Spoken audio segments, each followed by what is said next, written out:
Hi there, my name is Sheila, and today, for My Story Animated, I'm going to tell you the confusing story of how I got abducted by a billionaire. It all started one day when I was coming out of school. As usual, I saw all my classmates with their expensive backpacks getting inside their fancy cars. Many of them even had a chauffeur. As I walked past them on my way to the bus stop, I could always hear their laughs as they gossiped behind my back. I'm 13 years old and never had any family other than my mom, and she passed away 3 years ago. We never had money, but my mom taught me that the only thing no one would ever take away from me was knowledge. So I studied hard all my life, and that's how I got a scholarship to this fancy school. I was walking to the bus stop. There was a restaurant on that street, and I always smelled the coffee and the cookies. My stomach rumbled. It made me so hungry, but I didn't have money to buy any of that. As I continued walking, I saw a little kitten crossing the street. Cars passed just inches away from it. The kitten crossed to the other side, and I decided to follow it to make sure it was safe.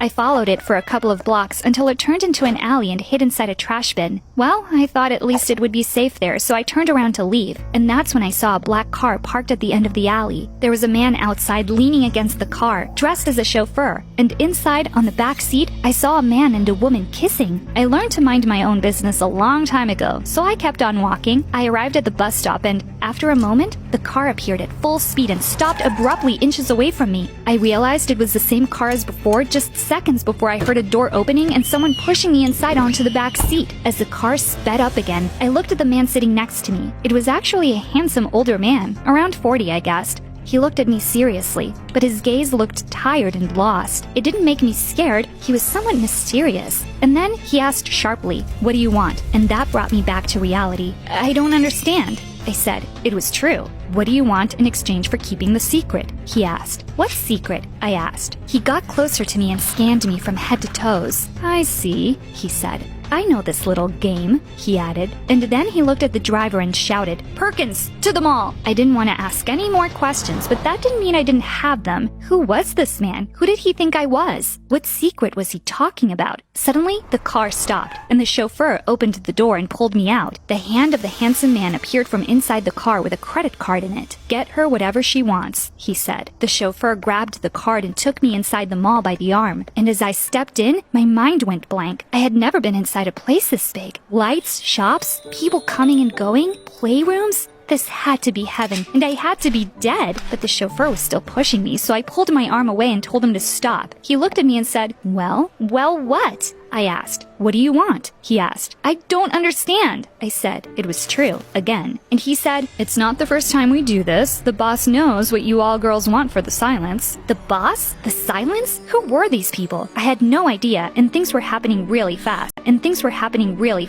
But I wasn't stupid, and I wasn't going to let my only chance get away. I didn't want to spend a second, so I went directly to the bookstore. I always had to borrow the books from school from the public library, so this was my chance to get my own. The man paid, and we went back outside. The handsome man from the car rolled down the window and said, "Are we good?" I nodded, even though I had no idea what just happened, as I embraced the bag with my new books. And he left. As I was walking back to the bus stop, I didn't think about the bizarre situation I just lived, but the fact that for the first time in my life, I had new books. And then I heard it again. The car was coming back towards me. "You have got to be kidding me." The chauffeur pulled me back inside the car, and the boss asked, annoyed, "Is this a joke? You spent $200 on books?" $200? I asked. "I didn't know they were so expensive. I'm sorry," I said, and offered the books back to him. But he just stayed there and looked at me. Then he looked at the driver and back at me. "Take us back to the mall, Perkins," he shouted. Then he got really close to me and said, "Okay, this is how it's going to be. We're going to go inside the mall again, and you're going to spend real money on real things. You hear me?" I couldn't understand why he meant it as a threat, but I nodded in silence. At least I got to keep my new books. As we arrived back at the mall, we got out of the car. He took the books away from me, threw them inside the car and said, "Leave them, you'll get them later." We went back inside the mall, and again I was amazed by the amount of information and different noises. He took me directly to the jewelry store and said, "Pick." He sounded like he was in a hurry, but I was definitely not going to choose anything from that store. I looked at those expensive things as they were glowing, but did not dare to touch any. "What is it?" the man said impatiently. I sighed and answered, "I live in a foster home and share my room with 7 other orphans. There's no chance any of this will survive there." The man took a step stepped back and scanned me again. "I don't understand," he said. I assumed he was referring to the school uniform.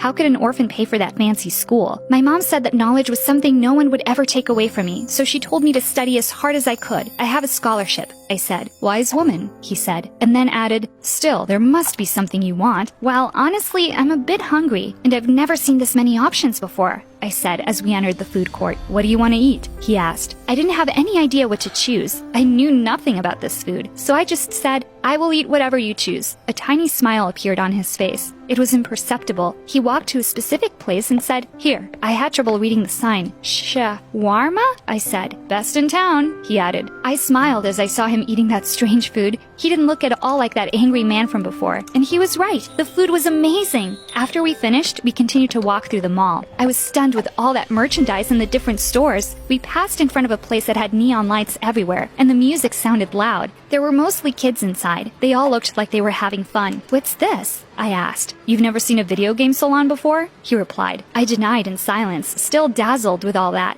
"How do you play this?" I asked. He looked around and hesitated. Then he said, "I don't know." We got inside. He bought some special coins to put in the machines and gave them to me. I walked to the first game I saw. It was a shooting game. I put the coins in the machine and lifted the gun. He looked at me in silence. But a few moments later, as he saw how much I sucked at the game, he almost ripped the gun out of my hand and said, No, you're missing everything." He then started to shoot at everything with an ability that was not human. I stood there watching him play. It was so much fun. This was in fact a very strange man. After a while, the screen showed the words, "Congratulations, you've won," and he gave the gun back to me. "That's how it's done," he said. I looked at the screen and said, "Look, 2 players." He hesitated again, but then agreed. We started playing the game together, and we lost track of time. "You're getting really good at this," he said. After we won a hard fight against the opponent, we even high-fived. He continued to buy coins, and we were there for a couple of hours. When we left the mall, it was already dark. "Well," I said, "thank you for this day. I have to go." But he got instantly serious. "Wait," he said. "I'll take you home." I got in the car and hugged my books again. He looked at me and said, "Your mother really was a wise woman." When I got out of the car and he left, I thought I had dreamt it all. What a strange day. No one would believe me if I told them. I couldn't sleep much that night, so I used the time to study for the upcoming test the next day with my new books. As we were doing the exam, I saw that my classmate Tanya was having problems with it. She was writing things and erasing them many times. We were close to the end of the period, so I got closer to her and let her copy from my exam. When we got out, she came to me and thanked me. We walked together to the cafeteria talking, but when we arrived, Andrea, the popular girl in my class, stood in front of us and looked at Tanya with disapproving eyes. I looked to the floor, ashamed and somehow scared of Andrea. "Are you coming to the party tonight?" Andrea asked Tanya. "I don't know," she replied. "Are you coming, Sheila?" I looked up puzzled. No one ever invited me to those fancy parties. And as I looked at Andrea, I could tell she was not happy with the idea. "Sorry, I have to study," I said. And Andrea said, "See, she's not interested in hanging with us. She's a smart girl." But Tanya said, "She is smart and she saved my life today. I think I'll study tonight too." Andrea's jaw dropped. She was clearly indignated. She took my new books away from me and said, "Oh, right. Smart Sheila and her new books. I wonder where you got the money to buy them." "Andrea, stop it," Tanya said. She took the books from her and gave them back to me. "Why are you being such a jerk?" she added. I was amazed at how Tanya stood up for me. I was such a chicken. I could never stand up for myself. But Andrea took it even further. She grabbed my shirt and ripped its pocket. I was in so much trouble now. I didn't have the money to buy a new shirt. I rushed to the bathroom to cry. Tanya got inside after me and told me not to pay attention to her. She said that Andrea was miserable and that I didn't deserve what she was doing. As I was walking to the bus stop after school, the handsome old man stopped by with his fancy car. I was crying, and I hated when other people saw me cry. He realized anyway and asked me what was wrong. Damn it! I tried to cover my face, but he got out of the car and grabbed me by my shoulders. He looked at my ripped shirt. "What happened?" he said. "Nothing, I slipped,"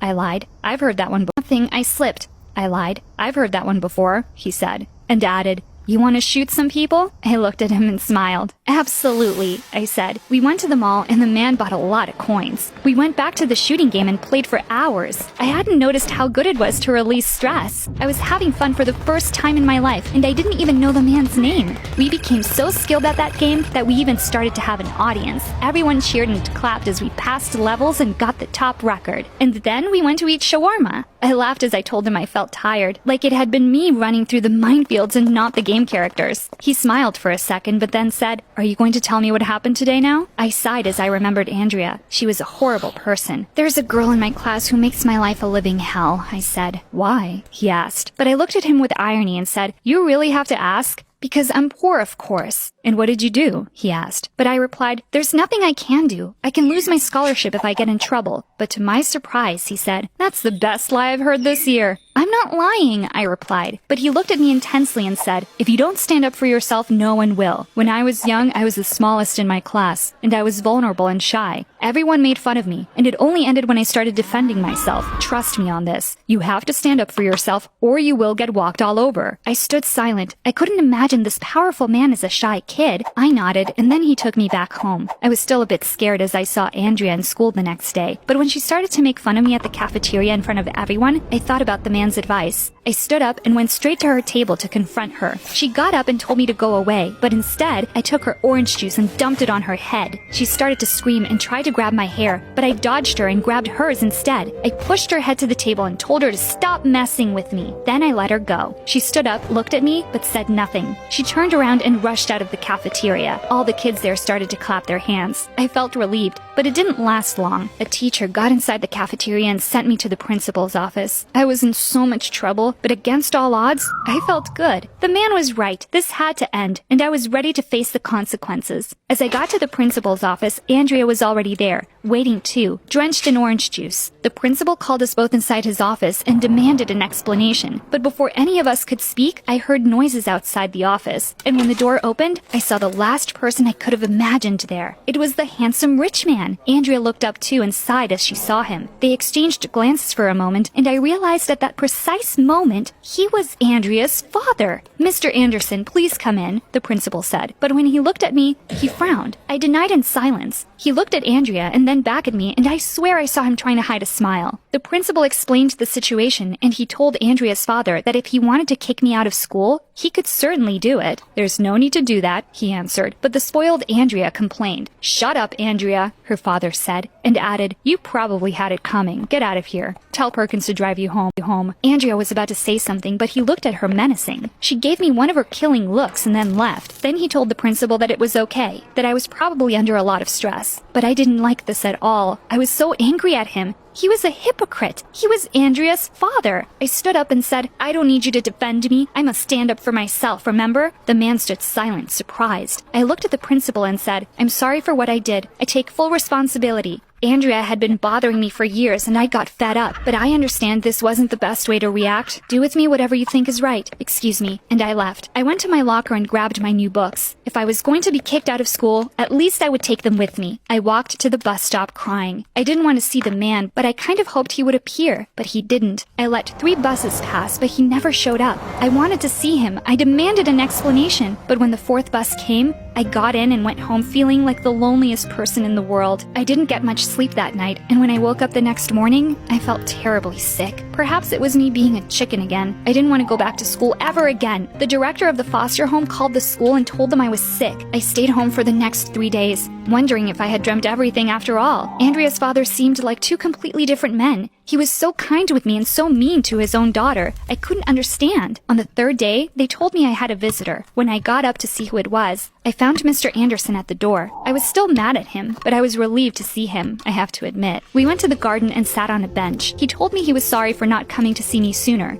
He wanted to make some arrangements first. "What arrangements?" I asked, and he said, "Adoption arrangements." "What?" I looked at him in silence. I was stunned. He said, "You don't need the scholarship anymore. If you agree, of course." I thought for a moment. "I don't want to be Andrea's sister," I said. Well, perhaps I was being overdramatic. I know, but he laughed. I said, "Don't laugh. I'm still mad at you. You can't solve everything with money." He got instantly serious and said, "I know. I had a talk with Andrea last night. I didn't realize what a terrible father I'd been until I met you. You reminded me of what having a good time means, and I felt guilty that I wasn't sharing that with her. You taught me what it means to be a father, and I want to continue doing it with both of you." Wow, the man gave really good speeches. I smiled. "I don't even know your full name," I said. And he answered,